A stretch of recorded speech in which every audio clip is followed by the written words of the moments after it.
What's going on, guys, and welcome to today's video. And last time we had these two on the channel, we were doing the Amazon versus Mopar spare tire carrier reinforcement bracket, and this thing has been holding up completely fine. This thing is daily driven, and so far the finish, everything has been doing again perfectly fine. I'll throw a link down in the description for that video, but today we are going to be looking at the next piece of the puzzle. And I did have a few comments on that initial video asking about, again, the other piece. This spare tire reinforcement bracket does nothing to help with a larger tire on it actually physically fitting. It holds and supports the tailgate better, but again, you can't fit any larger of a tire with just this piece. So the other piece that we need is a spare tire carrier relocation bracket. Now, from Mopar, that is a $400 piece of metal with some bolts and some tire extension pieces. But of course, you can get on eBay, Amazon, and find the seemingly same thing for about $100. So that's exactly what I did. I went onto Amazon and looked for the cheapest Mopar copycat version of, again, that Mopar piece. And we're going to throw it here on Dad's JL and compare it to the real thing that came factory on this Extreme 35 package, $392. Now, again, I've installed an absolute ton of both of these parts because I am a technician, I'm a Jeep technician, and we do lift and modify quite a few Jeeps in at the shop. So I think I've got a pretty good understanding of, again, the fit, finish, quality of the factory part versus our potential Amazon rival here. So we are going to get these two in the garage. We're going to get the spare tires off, and I'm going to kind of walk you through the install process on the spare tire carrier relocation bracket. That's a lot of words. And then again, I'll give my kind of final thoughts on fit, finish versus the $400+ Mopar version versus the $100 Amazon version. Okay, guys, so we are now here in the garage. I thought I would show you the real Mopar thing versus what we've got, and then the, again, Amazon kit here, the copycat of the Mopar kit. So here again is the Mopar tire carrier reinforcement piece, and then to fit the larger tire, you've got this bracket here, this kind of U-shaped bracket that spaces the factory tire carrier up an inch or so. Again, there's another piece to it right here. Again, that moves the whole thing up so you can have a little more clearance there at the bumper for a larger tire. Now, the Mopar kit does come with some spacers that you can space this out depending on your back spacing, tire size, etc. And then the larger foam tire bumpers here to, hold the tire's weight. Now back over here to Dad's, again, we've got just the reinforcement piece installed, but not the bracket. So over here to our Amazon kit, we've got both of the pieces. We've got the longer foam style tire bumpers. Again, you can cut these down if you need them shorter. And then we've got all of the hardware to bolt this thing on. And then, like I was saying, you've got the additional spacers if you needed those to move the tire carrier out. Now, these are pretty easy to install since we already have the tire carrier reinforcement installed. All we've got to do is get all of our 13mm bolts pulled off the tire carrier, and we can kind of set it here on the spare out of the way.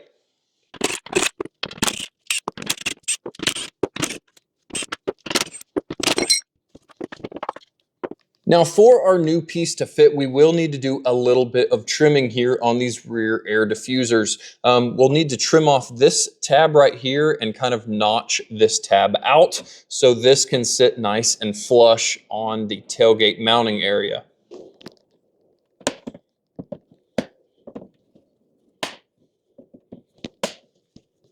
With all of those trimmed and out of the way, we can start to install our new bracket here.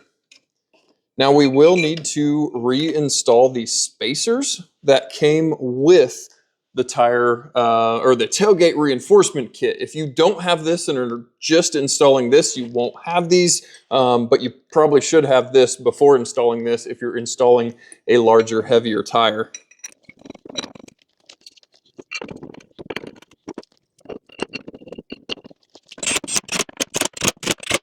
Now with all the bolts tight for our two brackets, we're ready to again slide that tire carrier back on this thing. And then we'll just have some washers and 13mm nuts and this thing will be bolted back on. So the only thing you're really going to need to fine tune is the fitment. Depending on your wheel back spacing, offset, the tire width is going to determine if you need any of these additional spacers. If the tire and wheel is sitting too close into the tailgate, again, due to tire width or offset, you would need to or want to use these spacers that would basically go underneath the tire carrier. So you would again unbolt, take the nuts off, slide these on, and then that would space it out. Correspondingly, you've got these longer tire bumpers. Again, with your tire bolted on, if your tire, again, depending on back spacing, offset, tire width, is not got a good firm push in on these bumpers, then you can install these optional lengthier, longer bumpers. And again, if these are too long, but the rubber ones are too short, you can absolutely cut these foam rings off and make this thing shorter. So again, this is going to be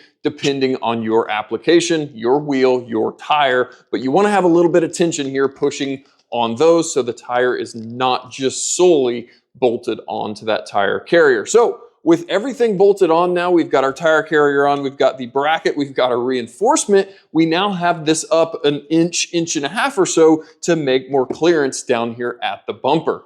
With all of this in place, I'm now going to throw my 37-inch KO2 spare tire on this thing. Now, do keep in mind, as you guys know or might not know, KO2s run pretty short, but again, 37 on the sidewall here with a KO2.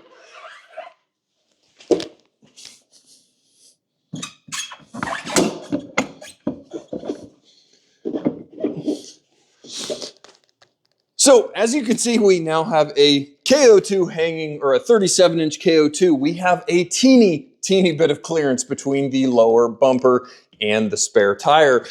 Now, one thing I will say is there is a difference in tire carriers between a Rubicon or a non-Rubicon. There is, again, a slight bit of height difference between the two.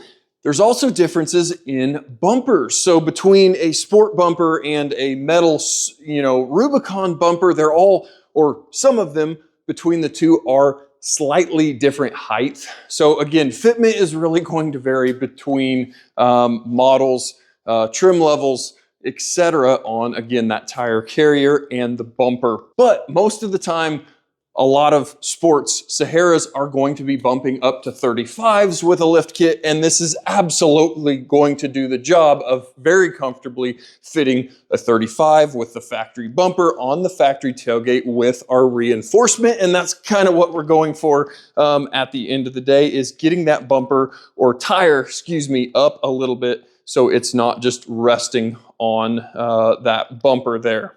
Now, fit and finish, quality, etc. of this Amazon kit, again, it's almost going to be the same as our Amazon tire carrier reinforcement bracket. The thing looks really similar to the Mopar. Again, the hardware looks a little bit different, but for the most part, it looks like it's going to be identical and do the exact same thing. The only thing I can't really talk about in the video is how well the finish is going to hold up over a long period of time. You know, after the first winter, is the paint, powder coat, whatever we've got coated on here, going to start peeling off, corroding, and looking like garbage? I really don't know, because it'll just take time and driving for that to actually show up if it's going to happen. You know, between the two, I would assume Mopar's got a little bit better finish, or a little more durable finish, I should say. But again, I don't really know. So if you want to save a bunch of money and you want to try the Amazon setup like I've got here on Dad's JL, I can't really tell you no. There's nothing bad to say about it at this time. Again, time will tell with driving the thing through winter and how well that paint, powder coat, whatever you want to call it, holds up on the brackets on the metal.